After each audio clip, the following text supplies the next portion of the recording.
Hello, my name is Rebecca Parsons, and I'm here to talk to you about our journey to hybrid and remote working throughout the pandemic. But I want to start with a story that comes from a science fiction television series called Stargate SG1. And in one of these series, in one of these episodes, the team has brought back a plague from another planet. And what I found interesting was my different reaction to this episode from when I had seen it the first time I had watched the series. Like many during the pandemic, I binge watched a lot of series that I had on DVD or was able to stream. And the first time I saw this, I thought it was intellectually interesting to learn about the kinds of factors they talk about in terms of spread and the kind of mitigations that are put into place to try to stop the spread. But when I saw it a second time, I reacted to it much differently because I had seen all of those things in the early days of the pandemic. And this had become a part of our lives, looking at how is the disease spreading? What are the death counts? What are the infections? How are the hospitals doing? All of those things that were a part of my day-to-day reality were playing out in this television episode. And I responded to it in a different way, rather than just looking at it clinically and scientifically and, oh, isn't this interesting? I felt a different kind of kinship, if you will, with the characters. I was reading quite recently something from the New York Times when they were talking about people's reactions over the course of the pandemic and how we look back at those earlier days and are still really trying to process. And I will admit that putting this presentation together was a bit difficult for that, because I did have to look back into what was a very challenging and difficult time. But let's get started. First, some relevant information about my company. The first is we're a services firm. And so we primarily work on our clients' premises, or in our own offices if we have our delivery centers. We are firmly rooted in the practices of Agile software development, and in particular, those from extreme programming. And if you recall, many of those practices are heavily rooted in having people in the same place. However, since the early 2000s, we've been widely geographically distributed.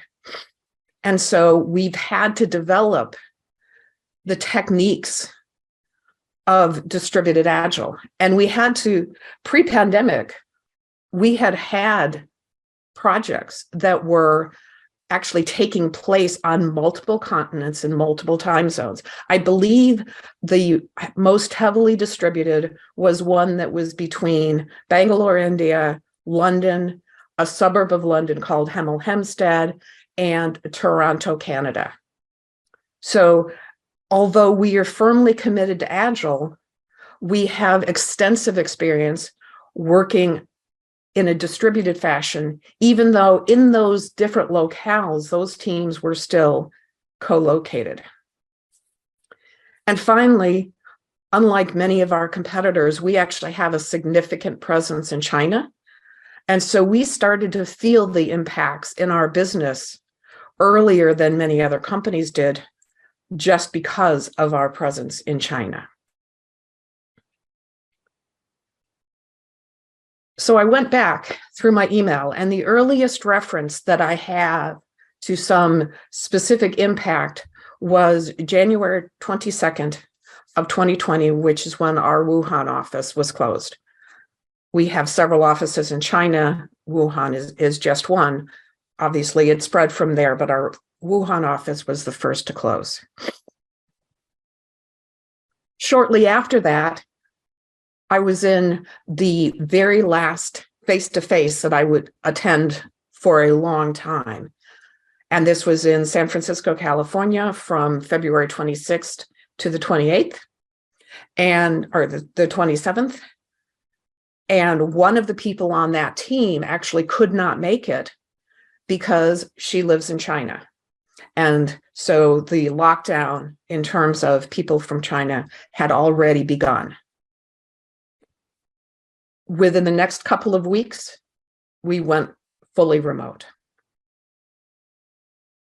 And when I look at this from the perspective of how we ran our business during that time, we came up with some key principles. The first being, first and foremost, we want to keep our thought workers safe and our clients safe. That was principle number one.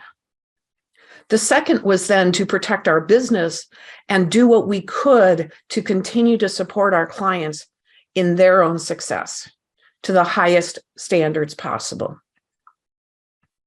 And then finally, we wanted to do whatever we could to help mitigate the spread within the communities, because that way we could protect the most vulnerable. Those first several weeks were confusing. I ended up getting stuck outside Charleston, South Carolina. I had been on my way to speak at a conference in London, actually, and the organizers kept saying, no, we're going to do this in person. No, we're going to do this in person. And as it got closer and closer, I was having conversations with my CEO about whether or not I should say, no, I'm sorry, I can't come. And it was only a couple of days before that the organizers said, okay, we're going to go fully remote. You know, let's set up some time for you to be able to record your session. I was in South Carolina because I happened to be stopping by on my way to London to visit a friend. And so I was fortunate in that I was sheltering in place, but with a friend. And so I wasn't by myself as so many people were. It also allowed us to do things like have only one person go to the grocery store to feed two people. But it was a confusing time. Very early in the pandemic, we actually had one of our thought workers succumb to the virus. She lived in New York City. Because we were so geographically distributed, we had people who were at client sites scattered literally across the globe. And so helping people get home safely and understand even where everybody was a major logistical undertaking. And it resulted in us having to turn our whole notion of distributed agile up to 11, if you will. Because now it wasn't just you had teams in different places, but you had individuals in different places. And many of the practices, as I said, within Agile still kind of assumed that at least the team and an individual site was together. And now we had to figure out, how do we do this when no one is in the same place? And we had clients reacting in myriad ways. Some were a bit slower to shut things down. Others shut things down pretty much immediately. As time went on, some of them actually started to bring people back, depending on where they were located.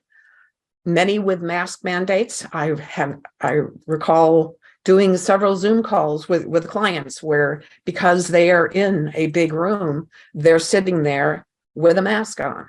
I'm sitting in my office or in my friend's house, depending on how early it was in the pandemic, obviously without a mask. So those times were in fact quite confusing for lots of people.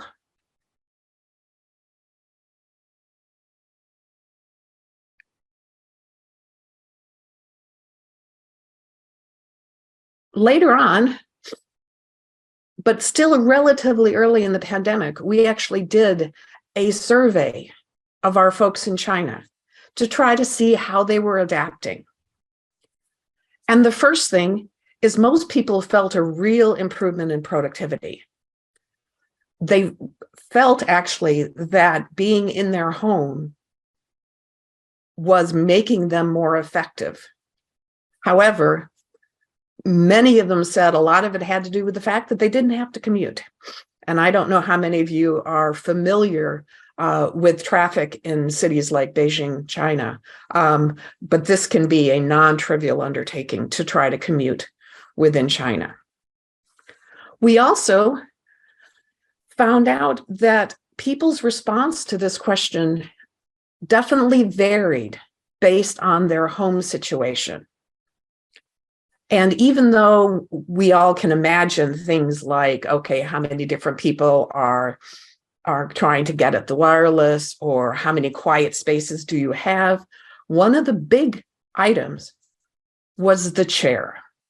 And in fact, one of the things that we did was institute a working from home equipment policy where people could do things like upgrade their chairs because of how important being comfortable and being able to sit for long periods of time is to productivity when you are working in isolation like this.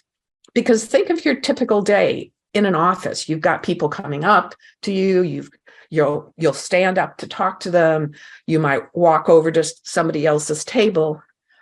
When you're working by yourself, mostly it's trips to get another cup of coffee, or frankly, to use the bathroom. And you don't move around nearly as much. And we all know how important comfortable work chairs are in an office. They're even more important in a home office. And from a leadership perspective, what kinds of things were different? Well, as I said initially, we are widely geographically distributed, and we don't really have a home office or a central office. Our CFO is in London, our CEO is in Chicago, I'm in Seattle. We've got people scattered.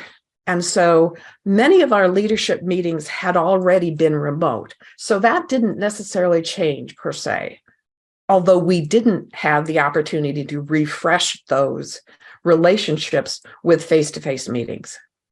We also did have one relatively new member of our senior leadership team, our chief marketing officer, who actually, although she had met several of us in person individually, had never been to an actual group meeting because of the timing of when she started.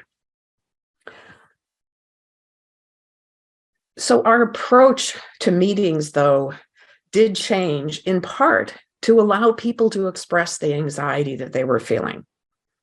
I will admit that for me, much like my father before me, Zoom meetings, telephone calls, these are transactions. I used to joke my dad would very often forget to say goodbye before he hung up on the telephone because it was a transactional device.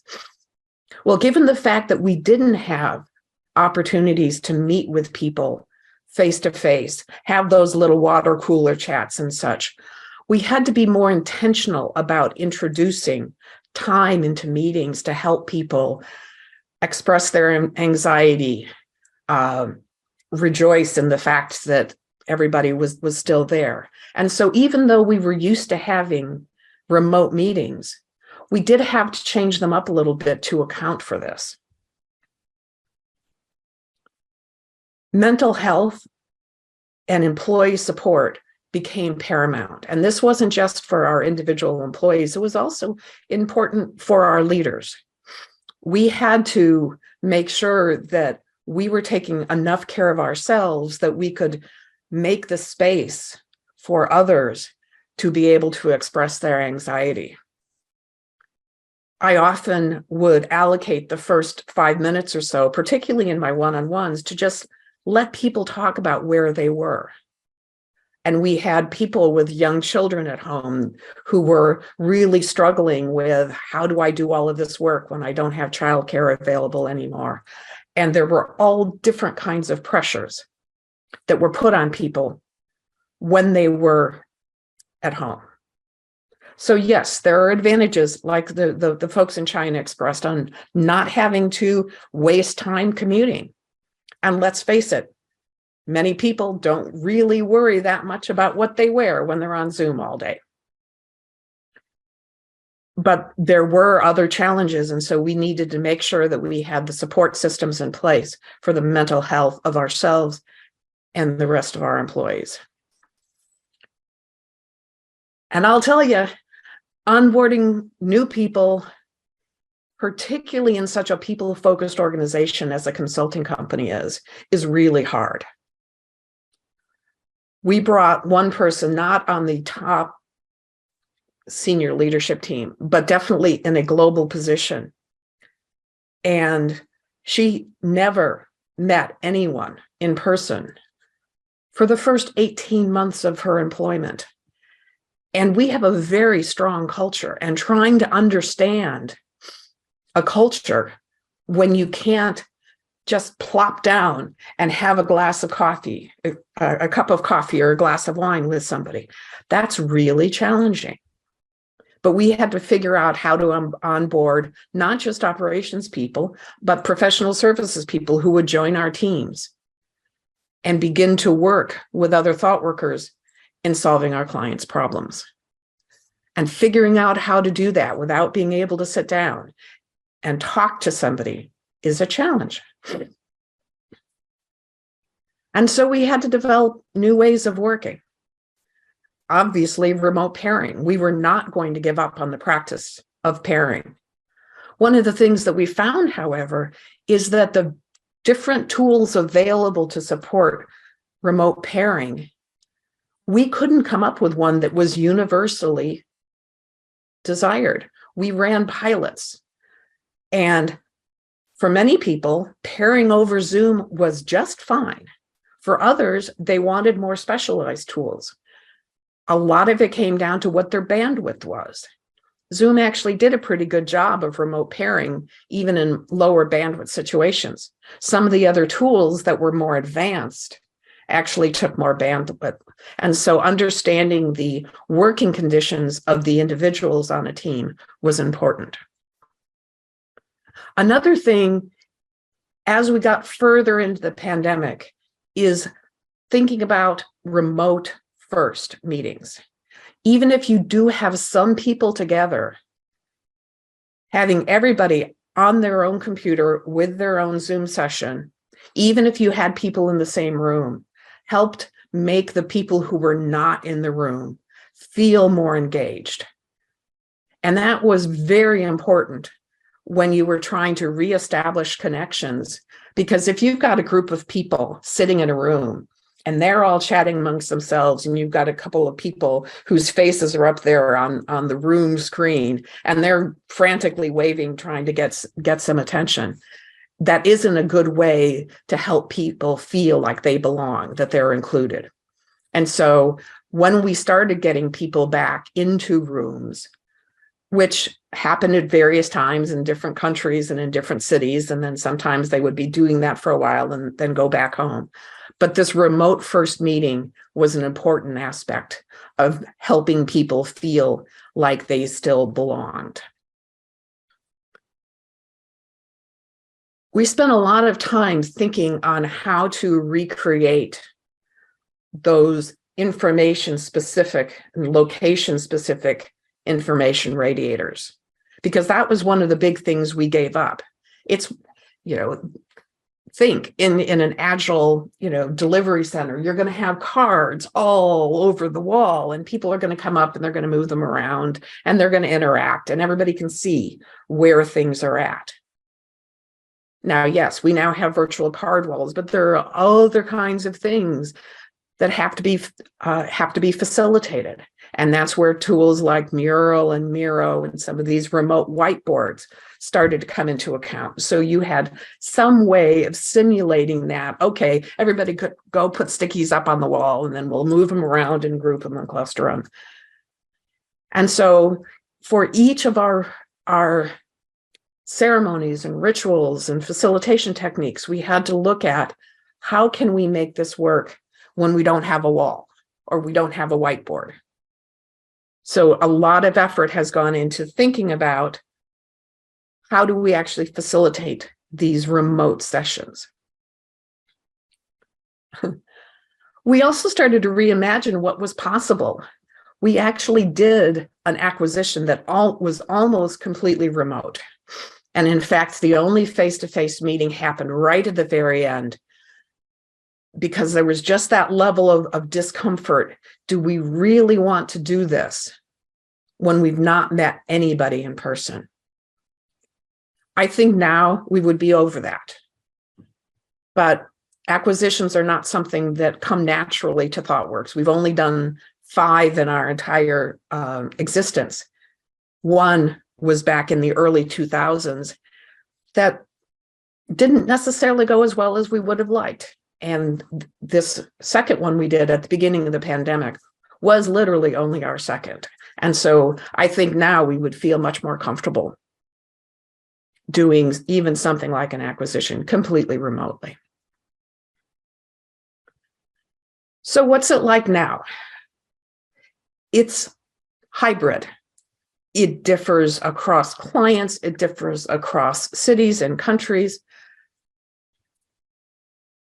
Many of our clients in the US and Europe are still mostly remote. They haven't asked us to come back into their offices or our offices in any large numbers. Certain things are still done, are now again done face-to-face. But for the most part, most things are still remote. We're starting to throughout the pandemic, we were convincing our clients, many of whom would never let us work anywhere except their offices. It was, if you don't, if we can't see you, you can't do work for us. Well, of course, when the pandemic struck, they had to get over that. And clients that used to be very skeptical of things like nearshoring and offshoring started to see that that was an alternative. And from our staffing perspective, it made it so much easier for us to make particular specialists available, because all you had to worry about was time zones. But client attitudes had to evolve very quickly, because they were faced with the prospect of just having to end programs that were very important to them, or accept the fact, okay, we're going to have to deal with remote working. We are now back in a situation where some of our internal meetings are face-to-face, depending on the timing. And we started these back in March of last year. We would have daily testing regimes. It was on the honor system. People were allowed to do it in their rooms, but we wanted, people to be able to feel comfortable. Masks, depending on the city, were optional. As I said, we were testing every day. Unfortunately, in a couple of cases, we did have somebody come down with a virus. I believe the worst number that I heard was 1/3 of the people who attended the meeting did ultimately come down with COVID, because somebody tested negative or tested positive on the day after the meeting when they were getting ready to travel back. And over the next few days, as I said, another few people. There were, I think, a total of 4 who came down with COVID at that. So it certainly wasn't a super spreader, but that is the risk that you run in a situation like that. Conference experiences are still mixed. I attended the Web Summit in Lisbon, actually in late 2021. They had requirements for proof of vaccination. And if you weren't from Europe, so you didn't have the European validation app, you actually had to have a test result every 48 hours to attend. There were, I think it was on the order of 15 to 20,000 people there. And I never heard of that as a super spreader event, but they had very rigid protocols around keeping masks on, and for the most part, people followed those. We've seen other conferences where their first foray back into face-to-face, they had maybe 50% of the people that they were expecting. Some conferences are actually going hybrid, like this one, where you do have the possibility for online attendance or face-to-face attendance. And that's actually becoming a more common model. One of the things also we learned during this pandemic is certain kinds of events, there's a sense in which you don't lose much going online. Of course, you lose the entire hallway track if you're online. And I will say, I haven't really found any of the online serendipitous meeting experiments to work very well. That might just be me. But there are other kinds of events, training events in particular, where it's really more a series of classes. I talked to one person, for example, who is a nurse, and she has specific training she has to do on a regular basis because of her specialty. And it would be a week in a city, starting at 9, ending at 5, bang, bang, bang, bang, bang. And she told me that she would leave those and not feel like she'd really learned anything. They put them all online and you have to do them, but it's over a 3-month period of time. And so she was able to space them out and retain much more of the information because she could do it at her own pace. So I think we have discovered that there are some things that are better done remotely that we used to do face-to-face. And I'm really hopeful that this notion of, oh, I'm going to fly from London to San Francisco for a lunch meeting and then fly back on the same day, I hope we never do that again. So we're really learning what kinds of things do need to be face-to-face.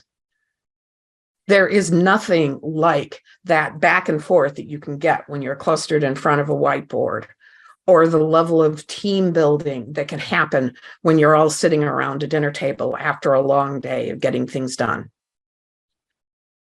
There are certain discoveries or alignment where you need to be able to actually experience the body language. It's too easy to turn off the camera and scowl. If you're trying to get alignment, we need to know about the scowls. So there are certain kinds of activities that really do need to be done face-to-face. We've, as ThoughtWorks, been putting together a technology radar. We're getting ready to do volume 28. So we've been doing this for over 10 years. The pandemic lockdown happened just a few weeks before what we call our Doppler meeting, where we put together the radar. And so we had to go fully remote. And we did a few of those. And then in February of last year, we were able to do some pods. It was still difficult for some people to be able to cross country borders. And visa applications in many embassies were way backed up. We had one individual in Europe who, for a February meeting, he couldn't even get an appointment at the embassy until 3 months later. And so we did pods. We had one pod in Europe, specifically in Barcelona, and we had another pod in New York. And we still had people in China. We still had people in India. That time we did not have South America, and our person from Australia actually flew to New York so that the time zones were better. And we followed that remote first strategy. And it was certainly better. But then later in the year, we were able to do a radar meeting completely face-to-face again. And it was so much more productive. We probably saved, because we didn't have to use the remote facilitation techniques, we probably saved 4 hours of time over the course of a week. And that's a significant amount of time. And we were able to reconnect as a team.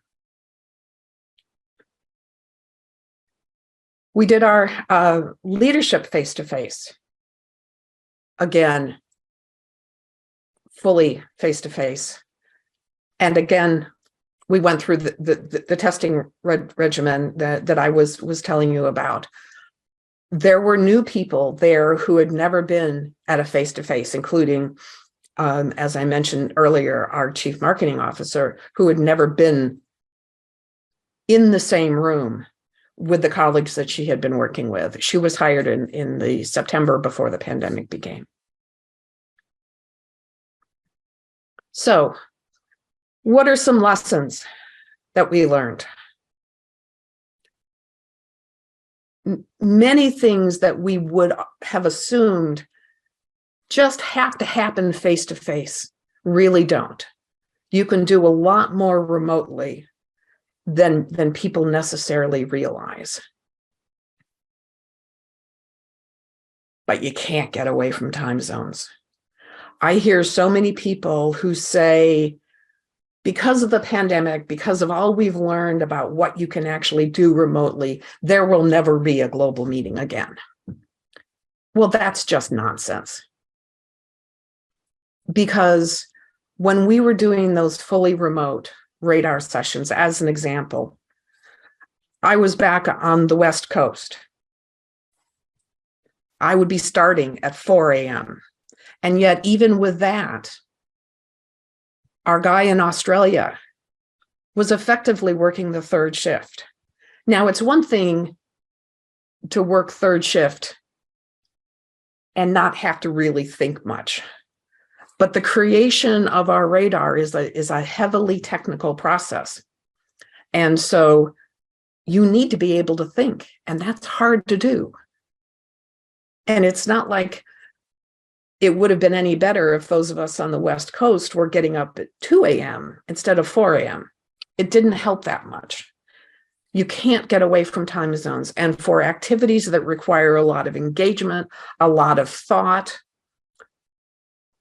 face-to-face is always going to be superior. Hybrid employment models are very complex to think about.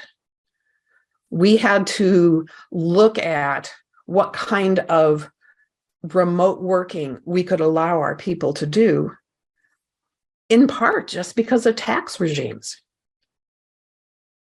I am a resident of the state of Washington in the United States. If I work too much outside of the state of Washington, I'm liable for state income taxes if that state has those taxes. It becomes even more complex if I decided, hey, I want to go spend the summer in Portugal. And so we had to look at what are the different arrangements, and they all vary by country, on what then would be possible. Okay, if you live in Australia and you want to spend time with family back in Europe, how long can you be in Europe working before we start having tax consequences? But what we've also started to do in some of our countries is look at how we can manage a broader approach to where we hire. Because if you're always expecting that people have to be close enough to do something face-to-face, you have to only hire where you can easily get people, or people have to be within commute distances. And that was what most of our countries had been operating under. Not as much the US, because for our professional services folks, our clients are scattered across the US. And so it really doesn't matter. I happen to live in a city where we don't have an office, and that hasn't been a problem. And I've lived here for over 10 years. But in this situation where you don't have these places where people congregate, how do you engender this sense of belonging? And there are all kinds of strategies in remote team building We've done remote away days where everybody gets on Zoom and you've got different talks happening and you've got different breakout rooms where people who are members of an affinity group can get together.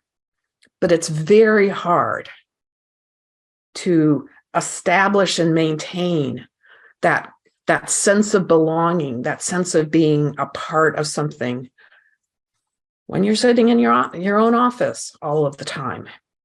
And so we have to be very intentional about how we think about belonging. And finally, what do things look like today? We've got different countries with different working styles. In some of our more delivery center focused countries like India, you maybe have up to 50% of the people going into the office on some kind of regular cadence. We have other countries that have basically said, we are fully remote. And yes, we might still have office space, but there's no expectation that people have to come into the office. And so they're adjusting to what it means to be an employee. We would have employees in cities that are well out of commuting distance to any of our offices, and we're just learning to live with that. And pretty much everything in between. It's not that unusual anymore for me to get onto one of our global calls and you'll see some number of people who are dialing in from an office conference room. And we're still experimenting with tools. And again, we're seeing the different capabilities that are enabled by different tools and different people's responses to them. As I said, we actually did a pilot of a couple different remote pairing, and there was no clear winner. So I think there's still a lot of work that needs to be done as we imagine what are the approaches to take to some of these remote activities and what are the tools that can help facilitate that.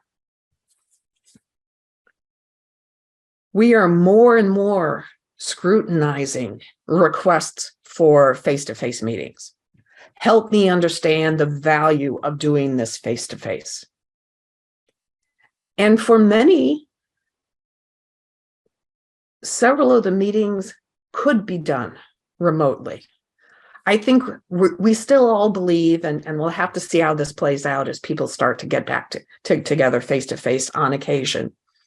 We still feel like it helps a team to be able to work remotely if they occasionally are able to get together face-to-face. We found this with our distributed teams. When they can do an exchange of individuals so they get the perspective of that other location. But we also see that in some of our internal teams where, yeah, if we get together once a year, we can do all of those other meetings remotely and still have that sense of trust and have that sense of belonging. And I got to say, it's helping us with our carbon targets. We've committed to the Science-Based Targeting Initiative, and carbon reduction is a whole lot easier if you're not trying to fly everybody for every meeting. So we've learned a lot through the pandemic. We've gone through a lot from the pandemic. But I think it has helped us understand what are the true enablers for some of these processes and these approaches that we are taking. And it's also really focused us on thinking about what do we need to do to take care of our people, to take care of our culture, to help them feel like they are part of something special, that they are part of something bigger. And how do we do that? Just by looking at a little green dot. Thank you very much.